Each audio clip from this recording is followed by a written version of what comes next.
ഒരു ഹിന്ദി റീൽസ് കണ്ടിട്ടോ ഞാൻ ഈ കറി ട്രൈ ചെയ്തത്. വെറും 5 മിനിറ്റ് മതി കേട്ടോ. ചിക്കന്, മീൻ, മുട്ട, ബീഫ് ഒന്നും വേണ്ട കേട്ടോ. ബാച്ചിലേഴ്സിനെയൊക്കെ പറ്റിയിട്ടുള്ള അടിപൊളി റെസിപ്പി ആട്ടോ. പെട്ടെന്ന് ഉണ്ടാക്കാനും പറ്റും. ചപ്പാത്തി, പൂരിക്കൊക്കെ പറ്റിയിട്ടുള്ള ഒരു അടിപൊളി സൈഡ് ഡിഷ് തന്നെ കേട്ടോ. അപ്പം അങ്ങനെ ഉണ്ടാക്കുന്നത് നോക്കാം. ഒരു പാത്രത്തിലേക്ക് കുറച്ച് വെളിച്ചെണ്ണ ഒഴിച്ചു കൊടുത്ത് കടുക്, ഉഴുന്ന് പരിപ്പ് ഇട്ട് കൊടുക്കണം. ഉഴുന്ന് പരിപ്പ് ഇല്ലാത്തവണേ ആയിട്ടിട്ടില്ല.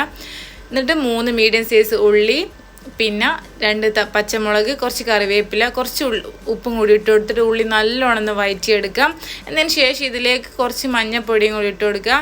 ഇപ്പം നമ്മളെ മെയിൻ ഇൻഗ്രീഡിയൻസ് ആയ കടലപ്പൊടിയില്ലേ, ഇപ്പം ഞാൻ 2 ടേബിൾ സ്പൂൺ എടുത്തിട്ടുണ്ട്. ഞാൻ ഇപ്പം 3 ഉള്ളി എടുത്തുകൊണ്ട് നിങ്ങൾക്ക് എത്രത്തോളം കറി വേണോ അതിനനുസരിച്ച് ഉള്ളി കൂട്ടുകയും കുറയ്ക്കുകയൊക്കെ ചെയ്യാം കേട്ടോ.